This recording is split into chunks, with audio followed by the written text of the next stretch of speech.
식사들 하셨습니까? 이것은 얼마니? 요것은 팔에 감어, 이것은 목에 감어. 그러고 이것은 명인이 만든 명품 비누 엔젤 천연 비누.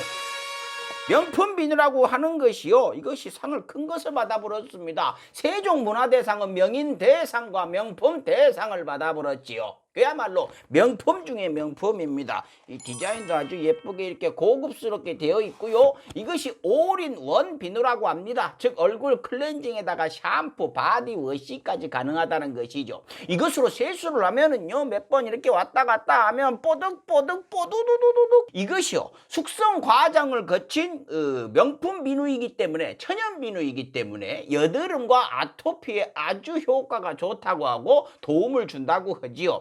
이것이 하얀색은 미백에, 그리고 이 브라운색은 이 노폐물 제거에 특화가 되어 있다고 합니다. 이 회사가요, 지난번에 그 보나비치 천연 치약을 광고했던 회사입니다. 그때 여러분들이 주문으로 혼쭐을 내줬다고 고마운 마음에 강성범TV 이벤트를 준비했다고 합니다. 배송 메시지에다가요, 강성범TV 구독자 강성범TV 만세 이렇게만 적어주시면 배송비 무료. 그거에다가 이게 닥터 다니엘 손소독제입니다. 아주 이쁘게 생겼죠? 이것을 준다고 해요. 봅시다. 예, 이렇게 해갖고, 아따 냄새 좋네요.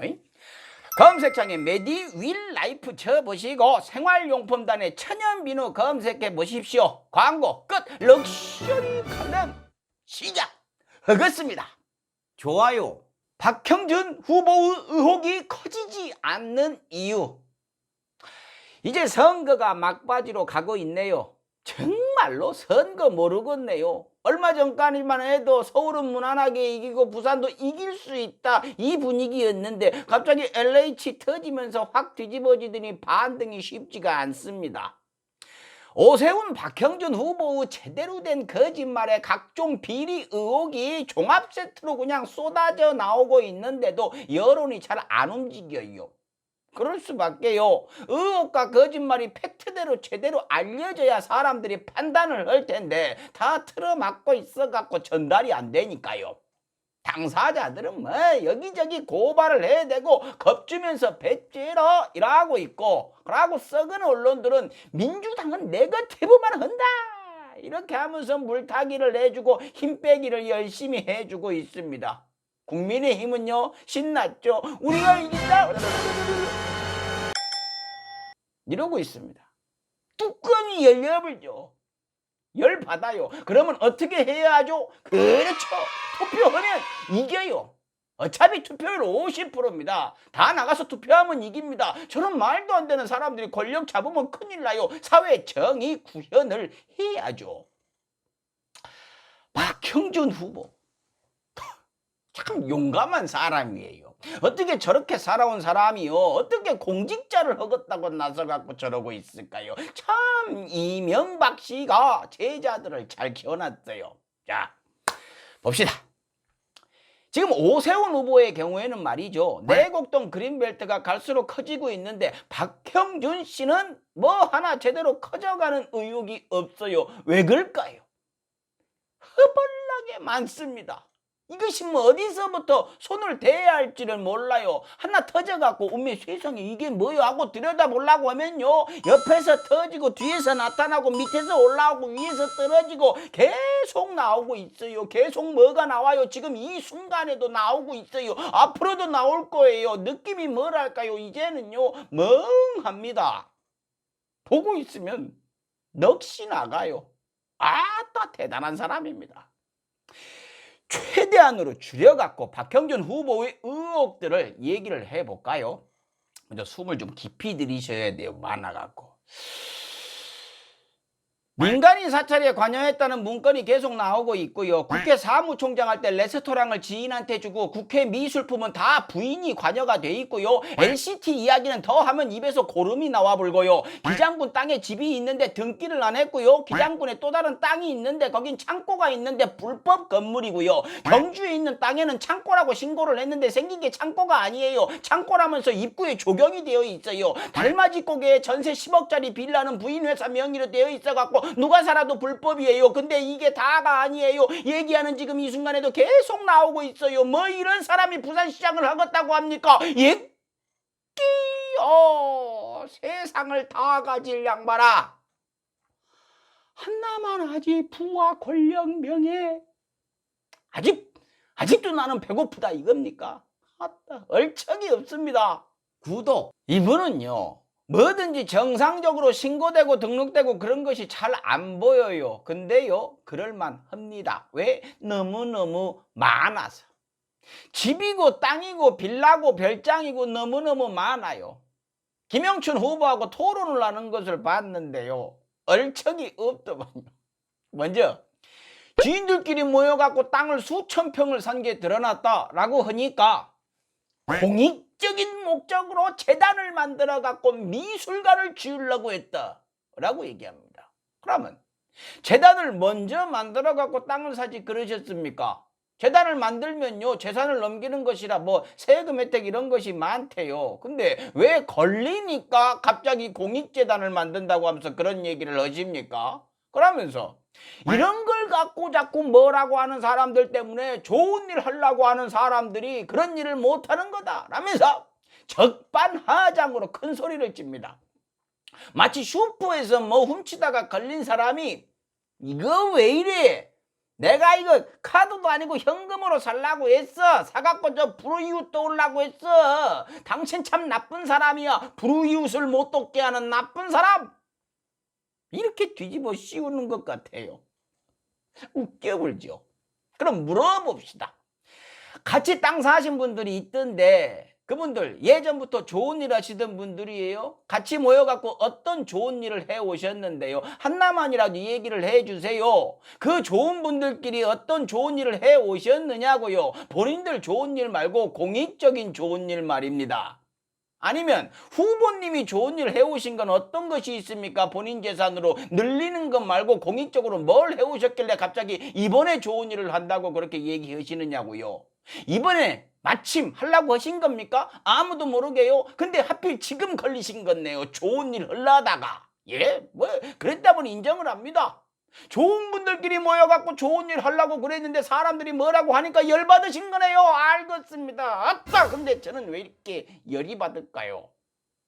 참 말씀도 아주 그냥 열받은 사람같이 화가 난 사람같이 아주 우리들이 미안하게 만들 정도로 아주 그냥 무섭게 말씀을 하십니다. 공익재단이요. 꼭 만드십시오. 재산 집어넣는다고 하셨으니까 꼭 넣으시고요. 어떻게 하시나 한번 쭉 보겠습니다. 선거 끝나도 보겠습니다. 근데 이 상황, 이 그림 어디서 본 것 같죠? 이명박 씨가 그러셨죠. 전 재산을 기부를 해갖고 재단을 만들겠다고. 만들더만 어떻게 했습니까? 그 돈 꽉 쥐고서 아직도 그냥 쥐고 있죠. 어디다 쓰는지도 모르고. 그렇게 똑같이 하시면 되겠네요. 참 좋은 보스 만나셨습니다. 또 토론에서 국회 레스토랑 여러분 아시죠? 뭐 관심들이 있으시니까 그건 뭐 물세고 전기세고 뭐 주차장이고 다 무료로 해주고 인테리어까지 나라 돈으로 해줘가지고 부인의 지인의 따님한테 레스토랑 운영권을 준 거 사업자 등록도 안 한 분한테. 왜 그랬냐고 물어보니까 여러 사람이 심사를 했는데 마땅한 사람이 없었대요. 근데 마침 지인의 따님이 셰프라서 이거다 하고 맡겼다고 합니다. 여러 사람이 심사를 했는데 적임자가 없었대요. 그러자 김영춘 후보가 물어보죠. 그때 그 전에 유명한 셰프가 지원을 했는데 그 사람은 왜 탈락을 시켰습니까? 라고 했더만은 2초 정도 눈을 끔뻑끔뻑 하더만은 여러 사람이 심사를 했대요. 끝.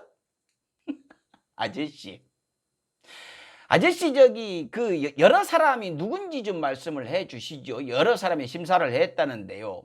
그 중에서요, 국회 사무처장이신 본인이 이 사람으로 합시다 했는데 반대할 수 있는 사람이 있었습니까? 어쩌면 이 목적을 위해서는 과정 같은 것은 다 뭉개버리는 것까지 본인의 보스를 그렇게 닮으셨습니까? LCT 조형물 28억 원어치를 부인의 아들 회사가 납품을 했어요. 이것이 공정하냐? 라고 물어봤더만 그래 적당히들 해라. 아직도 거기서 못 받은 돈이 있다. 나 억울하다. 이러고 있어요. 이거요. 누구랑 판박이죠. 오세훈 후보요. 그린벨트 해제돼 갖고 36억 5천만 원을 땡겼는데 시세보다 못 받아서 억울하다 그랬죠. 똑같죠. 진짜 기가 막힌 싱크로입니다.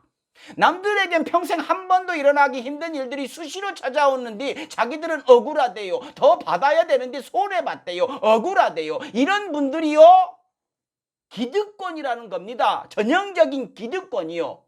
일반인들에겐 일어나지 않는 행운이, 대박이 수시로 일어나는 사람들, 수시로 이런 대박 행운이 터지는 사람들, 정해진 행운이겠죠. 예정된 대박이겠죠. 이들이 문재인 정부 무너뜨리려고 저 난리들을 치고 있는 겁니다. 왜요? 편하게 해 먹으려고요. 지금은 여기저기 눈치 봐야 되니까. 저 정도 버는 게 억울한 분들이니 돈 불안하는 속도가 어마어마한 것이지요. 이런 분들을 지지를 한다고요. 여러분, 들러리 서는 것입니다. 투표 안 하시는 것도 마찬가지예요. 인정해버리는 것입니다. 억울하지 않습니까? 물론 민주당 잘 못해서 문제지만요, 국민의힘은 너무 잘해서 문제입니다. 기득권한테요. 구독, 자녀 입시 비리 의혹도요, 이것도요 엄청난 일입니다. 이거 홍대에 전화 한 통이면 해결이 될 일을요, 바로 확인이 되는 일을요 안 하고 있습니다. 왜 안 하는지는 뻔하죠. 자, 그러면서 여기저기 그거 얘기하는 사람들 다 고발해가면서 겁주고 있습니다. 이건 오세훈 후보도 마찬가지죠. 그들의 특기, 힘으로 찍어 누르기, 겁주기, 입에 재갈 물리기, 선거만 이기면 다 묻을 수 있다 하는 자신감이죠. 이것도 역시 그들의 보스 이명박 BBK와 똑 닮았죠. 이렇게 흘러가고 있습니다. 이명박이 대통령 돼갖고 얼마나 많은 사람들이 고통을 받았습니까? 민간인 사찰해갖고 재갈 물리고 대드는 사람들 잡아갖고 구속을 시켜불고 저항하는 철거민들 죽이고 언론사 점령하고 검찰 구슬러갖고 행동대장을 시키고 국가를 개인업체 삼아갖고 어마어마하게 해먹었죠. 지금 그 사람 밑에서 보고 배운 사람들이요, 이명박과 같은 방식으로 선거를 치르고 있고 마찬가지로 당선될 것 같고, 당선되면 서울과 부산을 어떻게 요리해 먹을지 생각만 해도 무섭습니다. 아유, 같이 해먹을 사람들에게 너무나 반가운 일이죠. 그들은 지금 꿈에 부풀어 있을 겁니다. 정말로 가래 끌어불죠. 투표해야 됩니다, 여러분. 투표하면 이겨요. 박형준 후보가 이런 얘기를 합니다. 이것도 뭐 이런 워딩도요, 이명박한테 배운 거예요. 난 인생을 그렇게 살지 않았습니다 라고 얘기를 해요. 예, 맞아요. 아저씨 그렇게 살지 않으신 것 같아요. 그렇게가 정직하게 라면요, 아저씨요, 인생을 정직하게 살진 않으신 것 같아요. 토론에서 인상을 엄청 쓰시면서 이렇게 얘기를 하더라고요. 가족은 건드리지 말라고. 한국 정치에서 가족을 공격하는 건 금기라고. 아저씨, 그게 금기였습니까? 그 금기를 누가 깼습니까? 당신들이 깬 거 아닙니까? 당신이, 특히 당신이 직접 본인 입으로 조국 전 장관 가족에 대해서 어떻게 얘기를 했어요? 공직자는 가족도 예외가 아니다. 공직자는 의혹만으로도 그만둬야 한다. 1%의 의혹으로도 그만둘 수 있다. 그러므로 조국은 내려와야 한다. 얘기요, 나쁜 양반아. 그러면 그 얘기를 하지 말아야죠. 자기가 그렇게 얘기했으면은 참 못됐어요. 공직자의 기준은요, 당신들이 높여놨습니다. 조국 전 장관하고 그 가족들을 갈아서 넣어갖고요. 미안하지 않으십니까? 미안할 리가 없죠. 그런 거 따지는 분들은 아니니까요. 1%의 의혹만으로도 그만둬요? 그러면요, 아저씨가 지금 받고 있는 의혹들은 몇 프로나 된다고 생각하십니까? 아저씨는 해도 됩니까? 자기는 그래도 되고 상대방은 그러면 안 돼요? 예, 그런 사람들 있죠. 이렇게 행동하는 사람들 있죠. 누구요? 양아치나 시정, 잡배. 그러나 공직자나 정치인은 그러면 안 됩니다. 아저씨가 그렇게 얘기를 했지 않습니까? 누가 얘기했냐고요? 당신이 직접 그렇게 얘기를 한 거라고요. 그만두는 게 맞는데 그럴 리가 없으니까 참 제가 이렇게 큰 소리를 칩니다. 저 같은 놈한테까지 욕먹는 게 좋으십니까? 뭐 좋을 리도 없겠죠. 다 나 혼자 열내는 것 같기도 하고요. 마지막으로 LCT 얘기하니까 맞불 놓는다고 김영춘 후보 서울에 집 있다고 공격했다죠. 그 전략을 잘못 세우신 것 같습니다. 그거 아마 마이너스일 거요. 본인은 축구장 2개 크기의 땅을 가지고 있다는 얘기가 있는데 남의 32평 아파트 가지고 공격하면 안 되죠. 국민의힘 의원들 같이 강남 재건축 아파트도 아니고 강북의 아파트인데, 그리고요 안 판다고 합니다. 아내 되시는 분이요 하나 있는 집이고 추억이 서린 집이니 팔지 말자고 했대요. 아내 말 듣겠대요. 왜요? 조강지처니까. 어려울 때 함께 고생한 사람이니까 자기 잘 살자고 조강지처 내팽개치면 안 되니까. 마치겠습니다. 칼럼다워야 칼럼이지. 투표하십시오.